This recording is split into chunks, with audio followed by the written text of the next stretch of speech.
Hi, everybody, and welcome to Build the Weight Loss Practice of Your Dreams. You are in for a huge treat today because I have an expert guest that you are going to glean a lot of information from. I'm so excited to have her here. It's Cheryl Tan with Cheryl Tan Media. And we're going to be talking about a lot of different things that I get asked about, which is how to get media coverage, how to get yourself in front of those reporters, how to be recognized for that, how to do we talk about video all the time, but we're going to get a little bit more in depth here today with Cheryl. And she has been doing this for a long time. I'm going to let her share her background, but you're going to be really excited, and she's very experienced in this field. So I'm excited to have her here. But Cheryl, if you could tell us a little bit about yourself and your background and what you're up to, and a little bit about how that may play into what we're talking about today, that would be great. I'd be honored. Carol, thank you so much for having me on your show. This is so much fun. And I have been in the news business for a really long time, as you mentioned. I've worked in newspapers, I've worked in radio, I've worked in TV stations in several states. And I'm so excited to be able to share what I've learned in that time with you and your audience. And I left television news officially about 6 years or so ago because I realized that business owners need to get that help that people like us can help them with, which is with content creation and helping them see that the value that they have for the audience that they're trying to reach. So I really had a good time helping people recognize the stories in their business and share those stories on video like you do so well. Right. Oh, thank you. Well, your experience is phenomenal because you do have a varied background, but you spent so much time on TV. And a lot of times I get asked questions like, how can I get that recognition, or not recognition, but really that exposure without having to do sort of a pay to play, Sure. sponsorship in order to be able to be Right. seen and to get my message out there and to reach the patients that you want to reach. And I was wondering if you could give us some from a reporter's perspective, since you're the one who used to get all this information, how does that work? How does the media and TV, newspaper in particular, how do they pick whatever it is they're going to cover, and how can we help professionals stand out? Okay, so great question, and it kind of has a few different answers, and so I'm going to try and make them in steps. When we're talking about stories that reporters cover, it's things that people are talking about. And right now, as we're recording this show, people are talking about the coronavirus. Mm-hmm. That is top of mind for just about everybody, as travel has been halted, events have been canceled, schools have been shut down at this point for just 2 weeks, and people are wondering what will happen after that. But that is definitely on the minds of so many people, as well as reporters. So morning meetings in news organizations are talking about this topic. And what they do when they're looking for stories is they're looking for stories tied to the coronavirus. Mm-hmm. And as they're working through the stories that they have in their roster of things to potentially cover for the day, they're looking at sources that they have. They're looking at story ideas that come into their inbox, or people who call them and share these story ideas that make sense for a greater audience.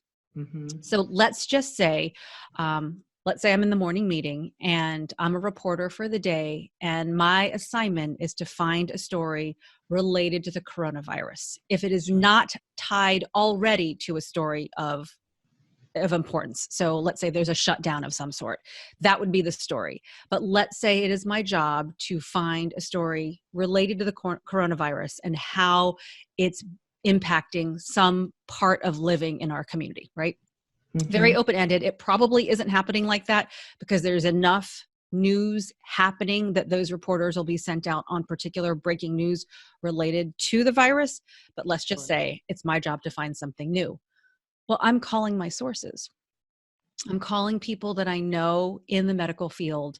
I'm calling people who've been able to share story ideas with me in the past. And I'm just calling to see what people are talking about. So what that should tell you as someone who may be in the know is, number one, relationships are key. Mhm. Because when I'm looking for a story, source, a story idea, I'm under a deadline. Like I'm Mhm. already behind the 8 ball. I already had to have gotten the interview in the can, if you will. I had to have sort of understood where my story was going because I've got a show to produce this piece for that's going to be on the air in a few hours. So relationships are number one. If you are someone who has expertise, Mhm. especially right now in the medical field, is to make those relationships. Reach out to a reporter you admire. Reach out to Mhm. someone you watch. If you don't know who those people are, watch, listen, read, because as journalists, they are putting out content every single day. They have a byline. They have a name tied to a story. They have a particular beat. There are certain reporters that do more medical related stories. There are some reporters that do more business related stories. Today, we're all doing stories related to medical focused stuff, business focused stuff, because it's the story of the day, right? Right. Right. So if you have an expertise, it would have been great to have that relationship months ago. Sure. What is it that they say? The best time to plant a tree was like 29 years ago, and the second best time is now. Yeah. So do it now and make that outreach. Send an email because they're still looking for stories. They're looking for different angles. They're trying to figure out how this particular story impacts a greater community. If you Okay. have something to share in terms of, and I don't know what that would be medically specific. I don't know what that would be, but if you have some sort of insight, share that with the newsroom.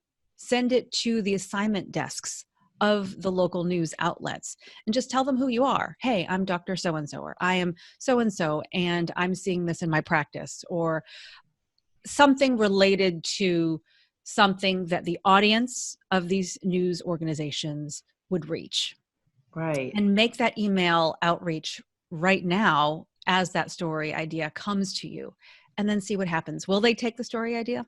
I don't know, but I can guarantee you they won't reach out to you if they don't know you exist. The Right. third part of this is, so make relationship, find a story that is relevant. The third thing is you sort of have to look at who you are online, Mhm. because once they get that story idea, or if they hear about you from somebody else, because that does happen, reporters will reach out to sources, and the sources might say, oh, I don't know about this, but reach out to so and so.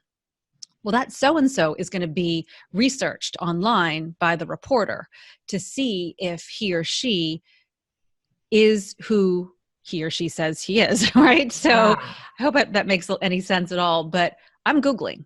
If I'm told Mhm. to reach out to so and so, I'm going to find out what he or she looks like online first before I pick up the phone and call. Sure, sure. So, I want to go back to Mhm. reaching out to your local media. Mhm. And we've heard lots of different things about, do you do it via email?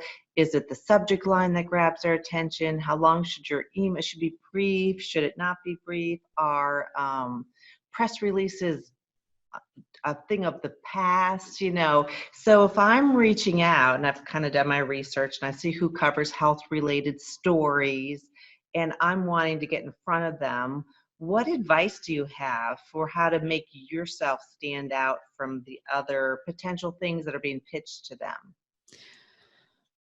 First, have a great story idea. A great story idea will trump any other mistakes that you might make.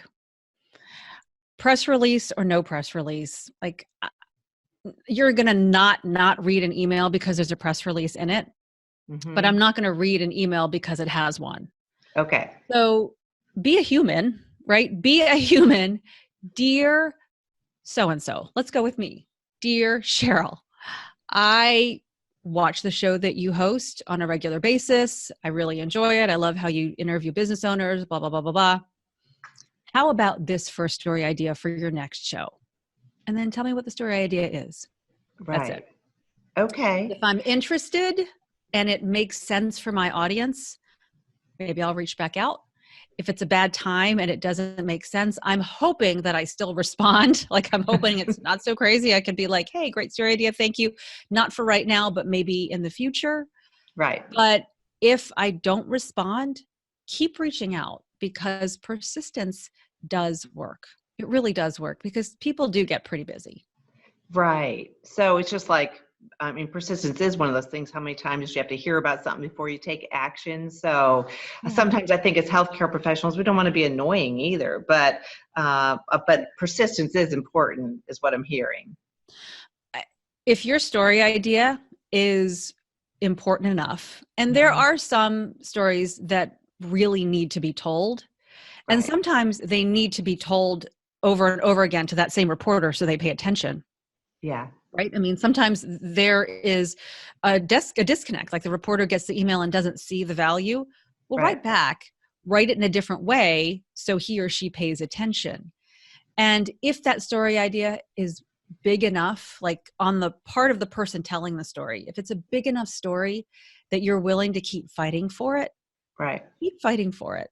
Hmm. You have to keep fighting for it, because that will get the reporter on board to fight for it as well in their morning meeting and say, hey, we need to do this story. It's Right. really a good one. Right. Right. I know you're really helpful at bringing out stories that people have to tell that are relevant and of interest, and really helping that, because sometimes we'll think about something that we think, oh, it's not that big of a deal, but it really is a great story. And sometimes, we downplay some of the really cool things going on in medicine or in our For sure. practice or with our patients, even though we may be seeing lives transformed. Hmm. How do you help people kind of take what they feel is more everyday normalcy Hmm. and realize that it's really something that's potentially of interest and the story that should be told? I would look at it as the journey. Mm-hmm. So if you can share a journey and relay that story to the reporter, you're going to have a lot more success. A lot of times business owners come to me and they say, "Hi, I've got a great event happening, this Mm-hmm. great a ribbon cutting, or they've got this great event with 300 people." And they think that the event itself is the story, and it's not.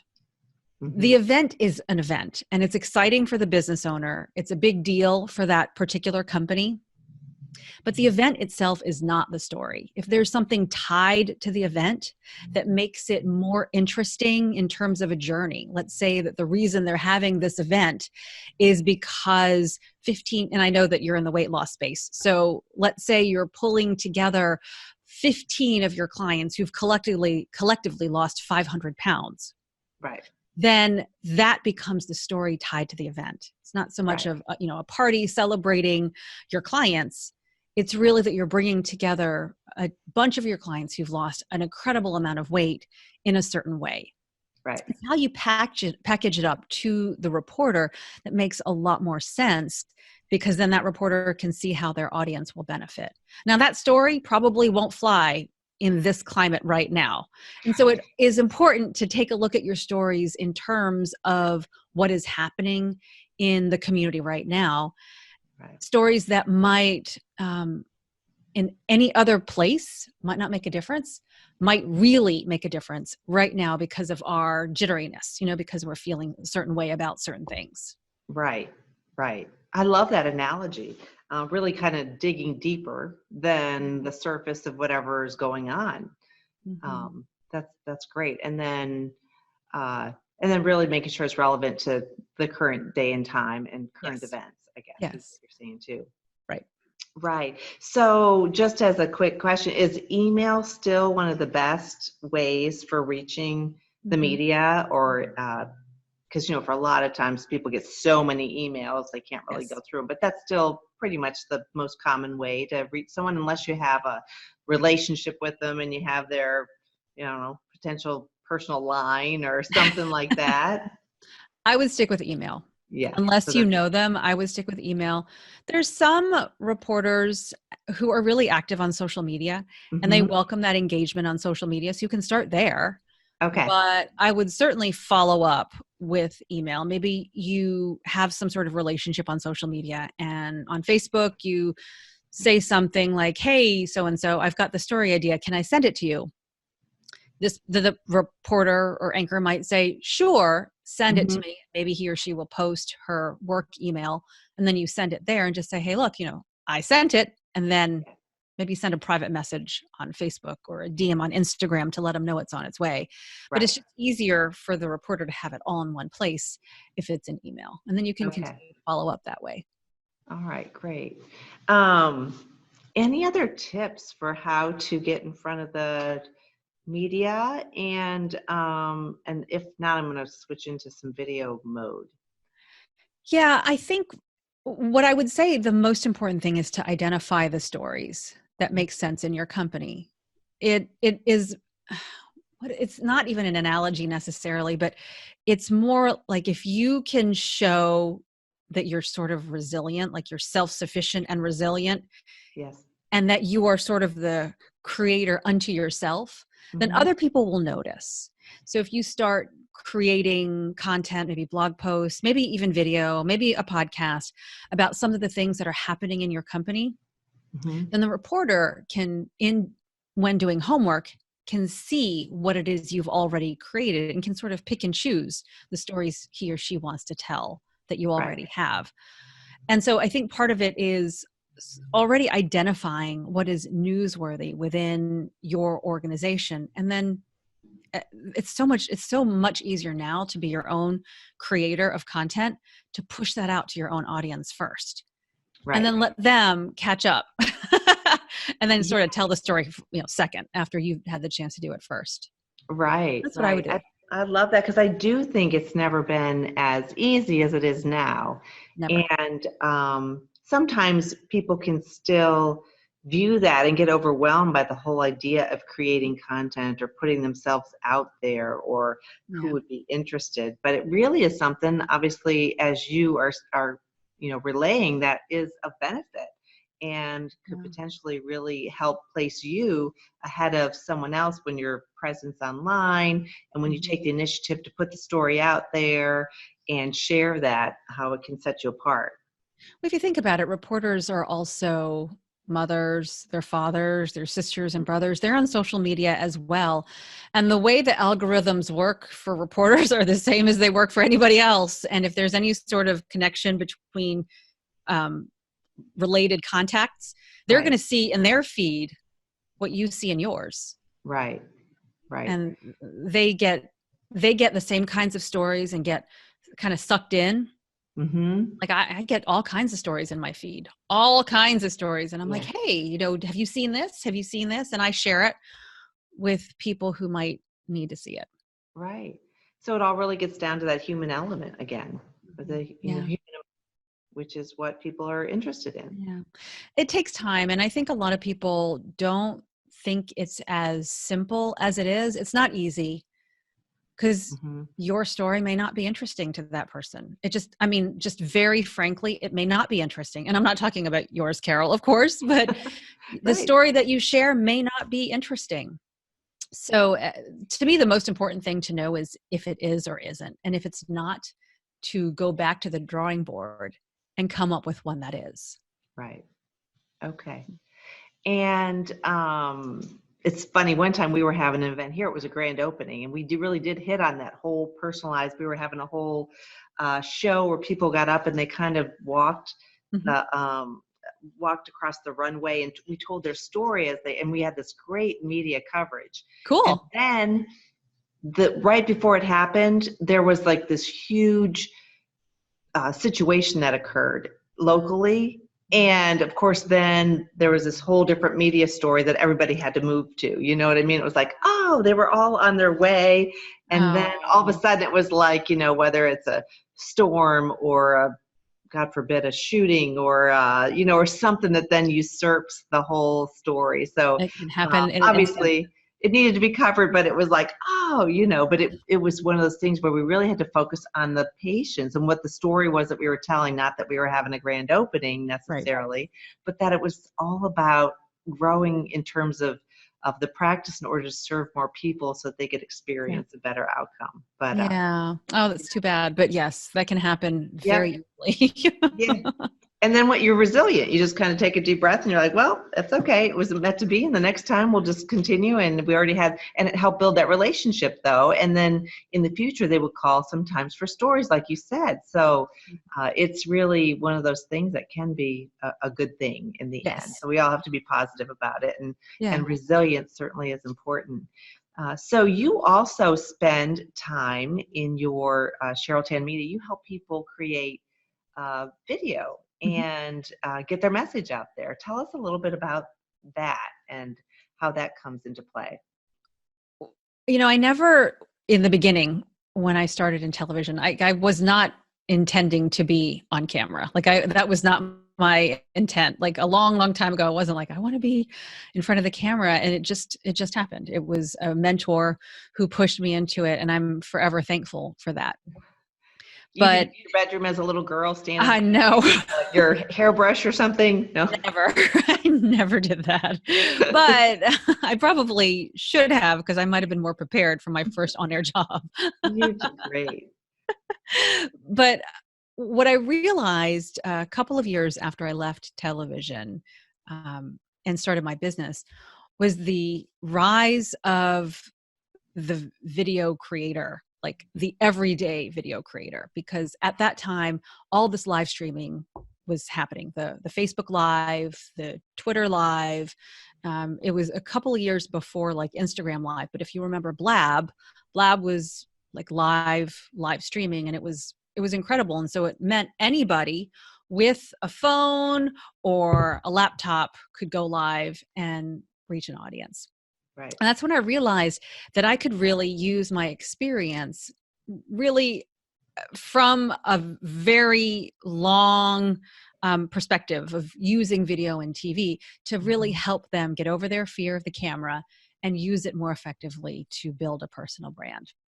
It's been really fun to do, and it brings back so many memories of when I was doing it in the very beginning and really not knowing what I was doing at all, but helping people get over that fear and figuring out what they want to say and how they say it and the emotion that they should have when they're on camera. And it's been a lot of fun. Right. How do you move people past, you've been in this business for so long and you're used to being in an environment where it is sort of choreographed. So, this camera's coming in, everything's so Yes. professional. And so a lot of times when I work with physicians, and you probably find this too, there's this view that it really has to be of this utmost quality. And so what happens is it takes forever to get anything completed because there's this, and a lot more expense is spent trying to create something that's perfect. And by the time it's launched, sometimes it's not as relevant, So I think one of the things that I'm really big on, I know you are too, is moving people past that desire and that feeling that everything has to be professionally done. Not that you don't want a great end product or a great end video, but if you spend way too much time and money on it, sometimes it takes way too long, and it sometimes might not be as effective as a video that you did a little bit more quicker. What are your thoughts on that? Well, first I would say is exactly what you just said, is a video that is in your head does you no good. Like it has no value at all to you at all. But the videos that you see on the news or videos that you see professionally done, they're Hmm. done by a team. Like other people put it together. There are several people who make this happen.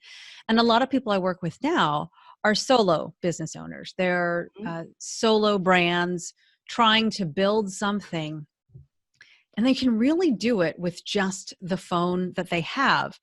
And the problem is they see what is professionally done and they're trying to compare that output with what they Yeah. have in their home. And to be honest, you can create that with just what you have in your home, with a laptop, with a little bit of lighting, with a microphone. You can create almost everything that you can create with a professional team. Like, I'm sorry to say, but you really can in a lot of Yeah. cases, can be really close.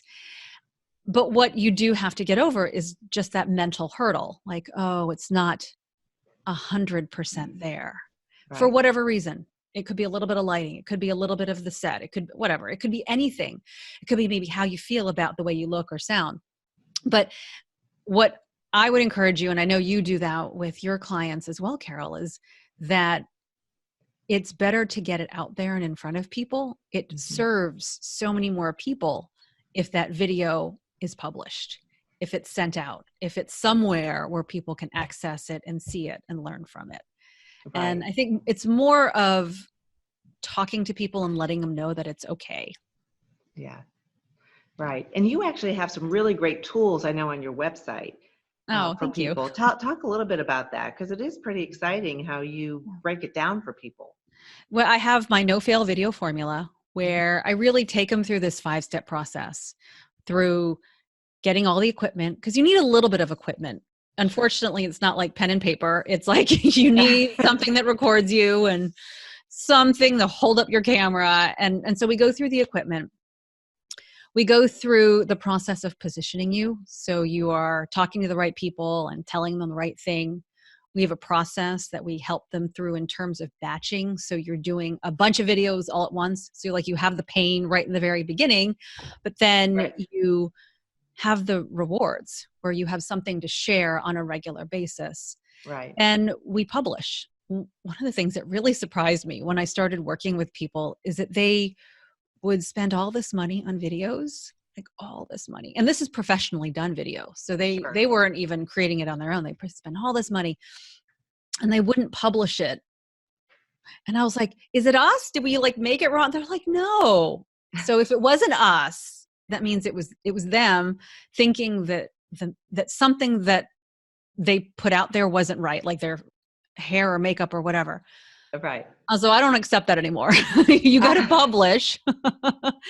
And then you have to promote, promote more than you create in order to make sure a lot more eyeballs get to see what you've put out there in the very beginning. Right, right. And I want to get to how Cheryl Tan Media, correct? Mhm. .com Yes. is the Yes. website. And there are a lot of great things there, but that whole Thank you. promote thing in terms of practitioners, a lot of times, we're not comfortable promoting ourselves. We're Yeah. more familiar with just serving, but you can serve and promote Hmm. quite effectively. Hmm. Well, the videos that you create is the service, because Hmm. the videos aren't, I have never seen a video that says this. Hey, I'm Cheryl and I'm great. Like I've never seen anybody put a video out like that. And you'll never see me do that. Oh, I just did that. So please don't cut that out. But I've never seen a doctor do that. And I Right, can't imagine that the videos you put together would say that. And typically the videos would be something like, if you're feeling sick, stay home. right, Or if you're feeling this, that, and the other, then this is what you might be dealing with. It would be more related to the expertise you have. And in which case, that isn't a promotion, it's more of a service, hmm, a way to help your clients so they don't necessarily have to come into the office, or it helps them feel more comfortable before they do visit you in person. right, And so if that is the case, then it really is a disservice if you hold on to it. It's a right. disservice. You're not I helping your love clients. that. Yeah. And a lot of times, people think that they need to be professional copywriters or something like No, that. But you can, no. Mm-mm. It's just like you had asked me earlier about the right way to send an email to a reporter. A few years ago, I got an email from a gentleman who was trying to pitch a story to me. And he sent me this email, and it was no lie. It was an email, but if I had printed it out, it would have been like 10 pages, single spaced, no white space. And the first time I got the email, and I've talked to him, by that way. I've talked to him since then about this because I tell the story a lot. The first time I didn't read it. It was mhm. too much. I mean, it was too much copy. I was like, "Ugh, I'll put it for, I didn't delete it, but I put it away." 3 days later, he sent me an email, and it was still like maybe 7 pages, single Right. spaced, if I'd printed it out. I read the first couple of lines. I was, maybe. And then I didn't do anything with it. 3 days later, he sent me another email. And that day, I had a shoot. Like I had a video shoot that I had to do. And I needed to interview a business owner for a story. And my person had to cancel. Like it was unexpected, totally canceled. And his email then popped in my inbox. And I was like, maybe I should read this. And I read it, and it was a great story. It was a great story. It was so good. And from that email, I got the contact information. I called him, and he was available, and he was in my area, and we did the shoot about 2 hours later. Okay. So the reason I say that is it's the same with a video.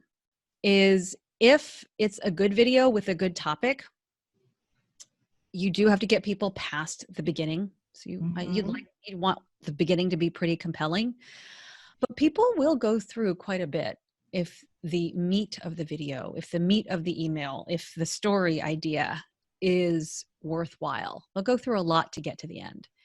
Right. And maybe there's a story for you, like, a video shoot for you at the end of that, like at the end of the rainbow. Well, that pulls in a lot of the things that you were just talking about. It's that whole having a good story, finding the right person, being persistent so that you're in front of them at the point when they're ready to turn that into a story. Yeah. And, not really being afraid of that. So I like that. It pulls everything kind of together, that whole scenario that you just shared. Yeah. Thank you. Yeah. So tell us a little bit. You have a podcast as well. I know I was very privileged to be on Cheryl's podcast just a short time ago. And we were talking all sorts of fun things about video, but Cheryl has a podcast, and it's called Stand Out with Cheryl Tan. And you've done quite a few episodes, and it's exciting too. Where is that? Where can they find that? Just it's on everywhere. I know Stitcher, iTunes. All the places. Stand Out with Cheryl Tan. And I had the honor of talking with you about your business and how you use video. And I just love the systematic way that you create it. So often I put myself in that camp. It's hard to be consistent. It's really hard to be consistent. And especially for me, when I had to do it for a job, I did it with no problem. But as a business owner, it's a lot easier to say, I'll do that next time because I've got client work to do, or I've got these meetings to handle. But you've created consistency in your content creation that is really admirable. And so I really thank you for talking about that on my show. Oh, absolutely. So for my listeners, how can they all reach out to you, and how can they get access to your assistance personally, and also for any of your other online resources that you have for free? Oh, well, thank you. Yes, I've got free resources everywhere. I've got a YouTube channel. Please check out the Stand Out with Cheryl Tan podcast. And Carol had a great interview that really breaks down her process of creating videos. If you go to CherylTanmedia.com/video resources, I have my best tips on how to start using video to get over that overwhelm and to start feeling more confident on camera. So if you go there, that's probably the best place to get started and to get some of the free resources that I've put together there.